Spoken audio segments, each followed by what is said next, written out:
Hola, ¿qué tal? Nosotros vamos a presentar el proyecto Control de Nivel del Agua. Para empezar, vamos a introducir algo acerca del proyecto, el cual es colaborativo respecto a las materias de circuitos digitales, electrónica para ingeniería biomédica y bioinstrumentación. Por lo tanto, este proyecto va a involucrar conceptos de cada materia, los cuales abarcan desde el uso de compuertas, análisis de señales, álgebra de Boole, hasta el entendimiento para la aplicación del mismo en el campo médico. Los objetivos que tenemos al realizar este proyecto, el general y el principal, por lo tanto, del mismo, es modelar un circuito electrónico capaz de detectar el nivel de agua en un tanque y mediante eso decidir si continuar o frenar el llenado. Para lograr tenemos objetivos específicos, los cuales son identificar los compuestos necesarios para nuestro circuito, demostrar el uso de las compuertas lógicas, en este caso utilizaremos las NOR. También será mostrar los beneficios que puede traer este circuito y sus posibles áreas de aplicación.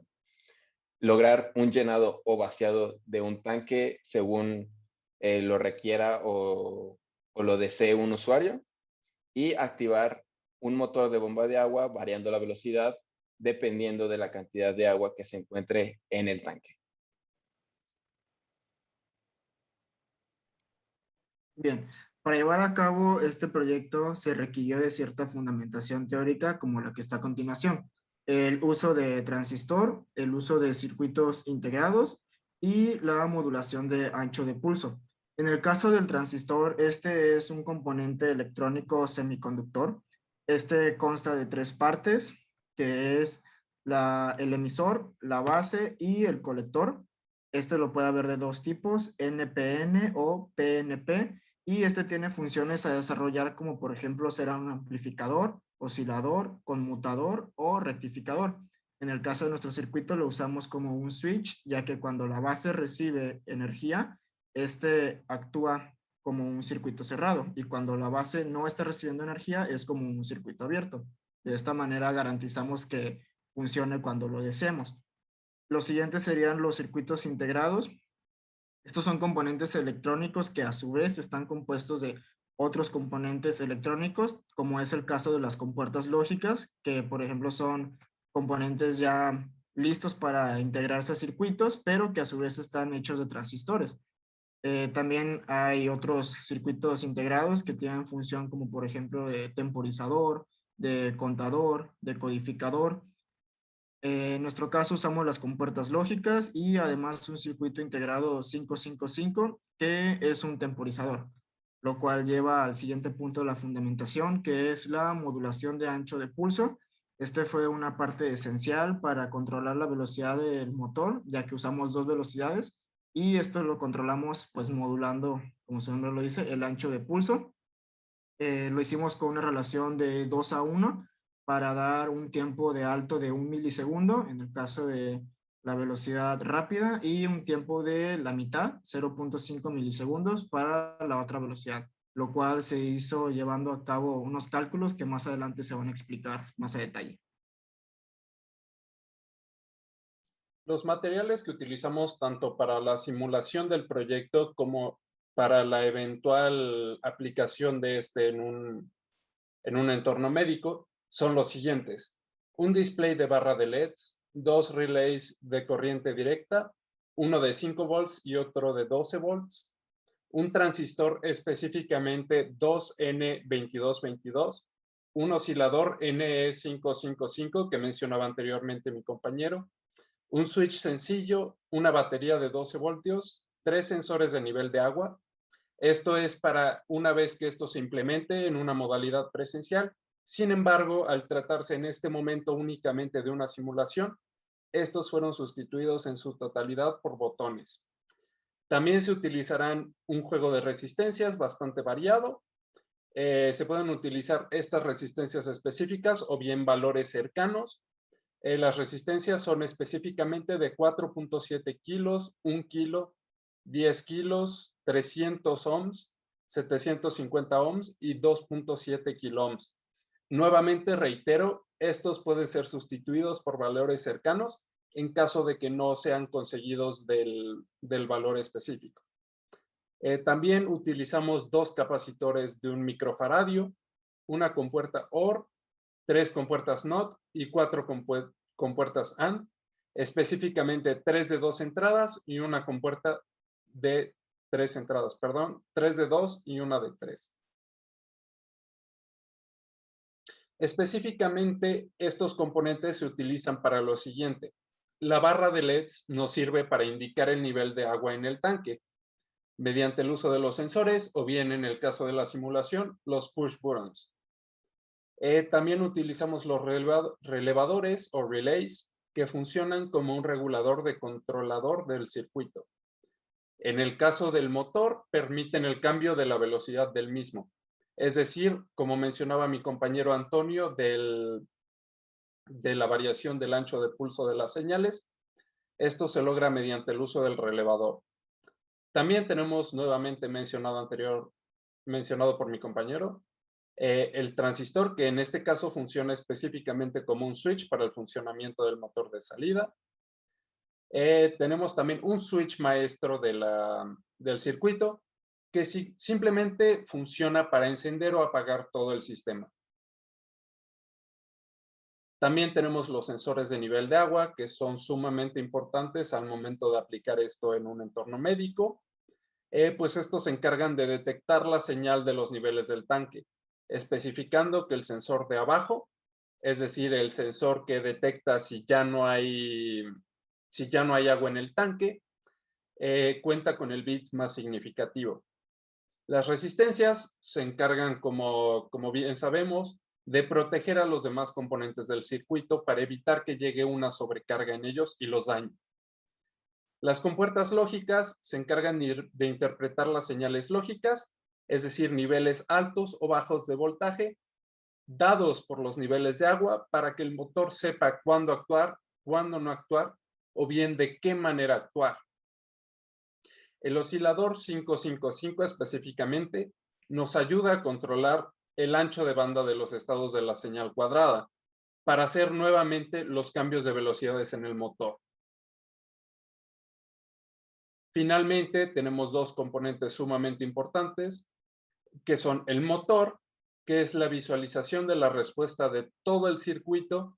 Nos permite ver si el circuito funciona de la manera esperada, tanto en la simulación como cuando este es aplicado en un entorno real.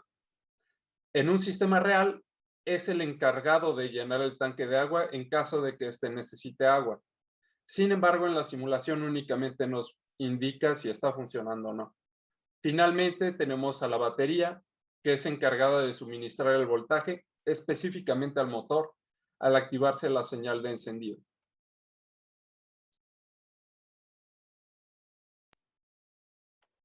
Para poder llevar a cabo y optimizar el funcionamiento del circuito, se realizaron diferentes cálculos analíticos que se van a explicar a continuación. Se comenzó primero por realizar una tabla de verdad que nos va a dar las diferentes respuestas que esperamos para definir si el motor se va o no a activar. Recalcar que cuando el push button, que está actuando como un sensor, se encuentra en 1, es porque hay agua en ese nivel, y cuando el push button se encuentra en 0, es porque no hay agua en ese nivel. Entonces lo que se hizo fue crear una tabla de verdad con los 3 niveles diferentes, que son alto, medio y bajo, y la respuesta esperada dependiendo de cada combinación de si hay líquido o no en ese nivel. Las respuestas esperadas que se encuentran con una X son en las que no se pueden dar, siendo, por ejemplo, si los sensores marcan que hay agua en el nivel alto, pero no hay agua en el nivel bajo, porque esto es algo que no se puede dar. La respuesta off es cuando el tanque está completamente lleno, es decir, que tenemos un 1 en cada nivel.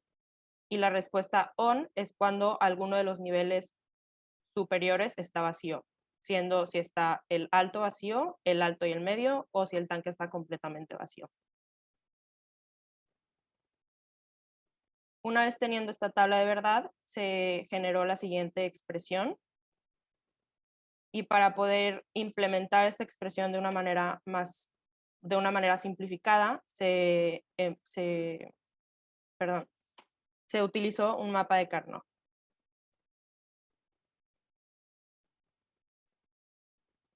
Como se puede ver, se llenó el mapa de Carnot con los unos en donde que se encontraban en la expresión anterior, y con estos unos se forman dos grupos y se obtiene la expresión simplificada, la cual fue la que se implementa en el circuito que se va a ver a continuación. Esta expresión lo que va a hacer es avisar al motor cuándo actuar y cuándo no.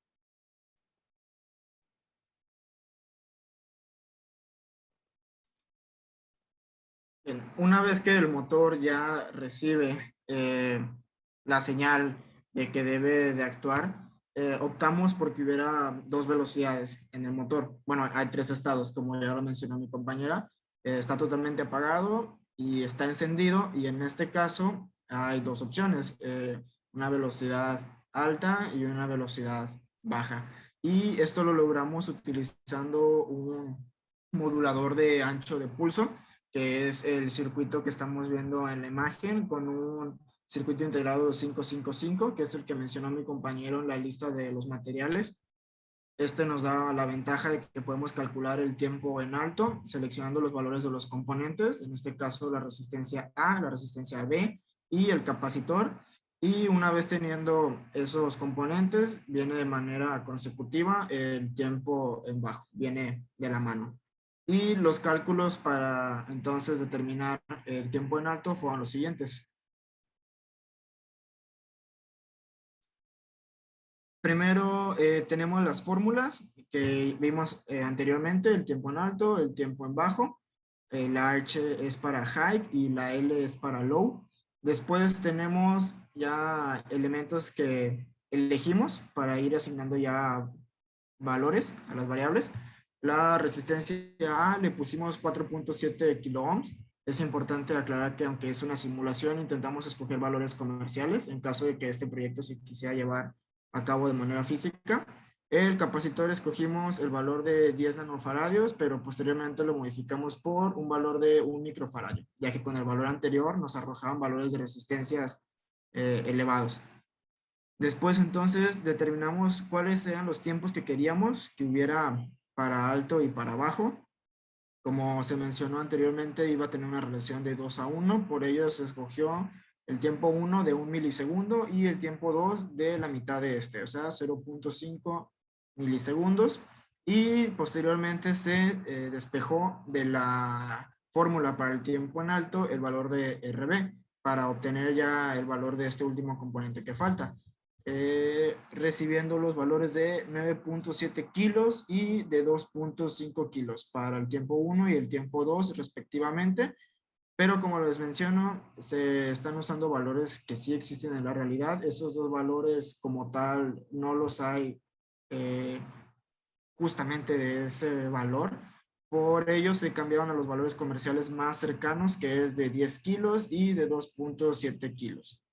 Después de ello, se determinaba, ya teniendo el valor de RB, ahora se calculó lo que iban a hacer los tiempos en bajo, que como ya se mencionó bien de manera consecutiva, dándonos 6.9 milisegundos y 1.8 milisegundos respectivamente. Ahora veremos la simulación en lo que es el esquema. Empezaremos explicando lo que fue el circuito, lo que para nosotros se puede seccionar en tres partes importantes. La primera sería la toma de decisiones, ya que está comprendida por los push buttons y los arreglos de compuertas que se pudo originar del resultado del mapa de Carnot. Después tenemos la segunda parte, que es el cambio de velocidades, la cual está comprendida por el timer 555, un switch como switch maestro para encender o apagar todo el circuito, y un relay, el cual nos divide en qué velocidad se va a trabajar el motor, si en una velocidad baja o en una velocidad alta. Y por último tenemos la parte número 3, en la que es el encendido o reposo del motor, la cual está comprendida por una compuerta AND hasta el transistor, la batería y el motor que comprende esta parte, nomás para saber si el motor enciende o no enciende. Ahora veamos aquí la simulación en el que, como lo comenzaron mis compañeros, hay ciertas combinaciones que no se pueden dar. Entonces se podría decir que el bit más significativo es el que está en la sección de alto, ya que si este marca que tiene agua, por ende los dos de abajo, el medio y el bajo, tienen agua. No, sí, tienen agua. Entonces, si el de arriba, que es el alto, dice que tiene agua y los dos dicen que no tienen, entonces esto es una combinación inválida. Entonces, al presionar, o sea, denle otra vez play, por favor. Entonces, al presionar el botón A, el cual nos indica en este caso que no tiene agua esa parte del tanque, el relay empieza a trabajar en una velocidad lenta, pero al presionar la que es el nivel medio, vemos que el relay cambió de posición y ya está en una velocidad más rápida. Igual al presionar los tres, la barra LED nos indica que está trabajando en la máxima potencia y mientras se van llenando los tanques, se van apagando estas barras de LEDs.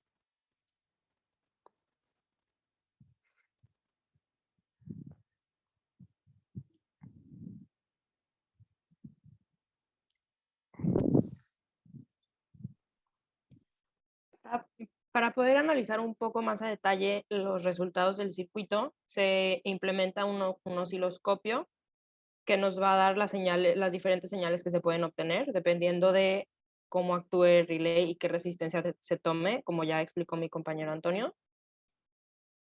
Para el primer camino que puede tomar el circuito es cuando no hay agua en ninguno de los tres niveles, y en este caso la resistencia que va a actuar es la de 2.7 kilos. Como se puede observar en las imágenes, esta señal va a mostrar una frecuencia de 142.86 Hz y un voltaje de menos 3.7 volts a 1.3 volts.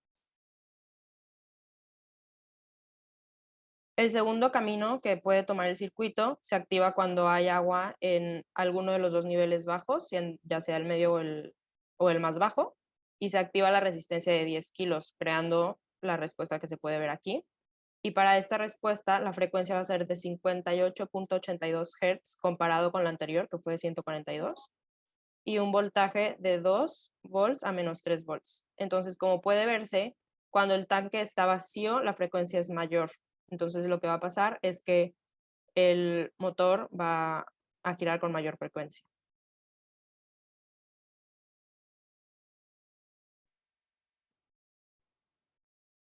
Como trabajos futuros, podemos ver que este proyecto puede ser aplicado en el campo médico, ya que puede utilizarse, como se mencionó al principio, sustituyendo los push buttons con sensores, los cuales van a mandar una señal de cuando el tanque, como ya vimos, está vaciando o está vacío, y pudiendo así facilitar un poco la tarea de los médicos y las enfermeras al automatizar el llenado de las bolsas de suero intravenosas, ya que cuando los sensores detecten un nivel bajo de agua o de líquido, el motor va a actuar por sí solo.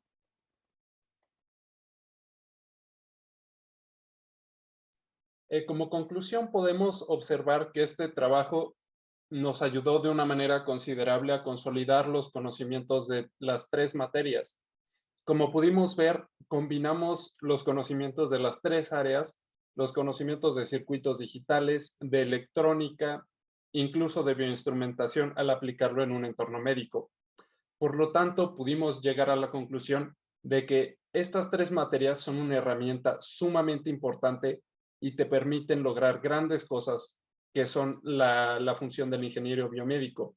Por lo tal, podemos llegar a la conclusión de que son indispensables en la formación del mismo.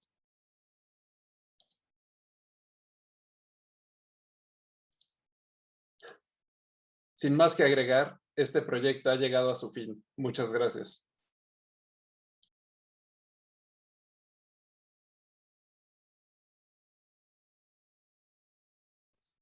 Muchas gracias. Así damos por concluida esta presentación del proyecto.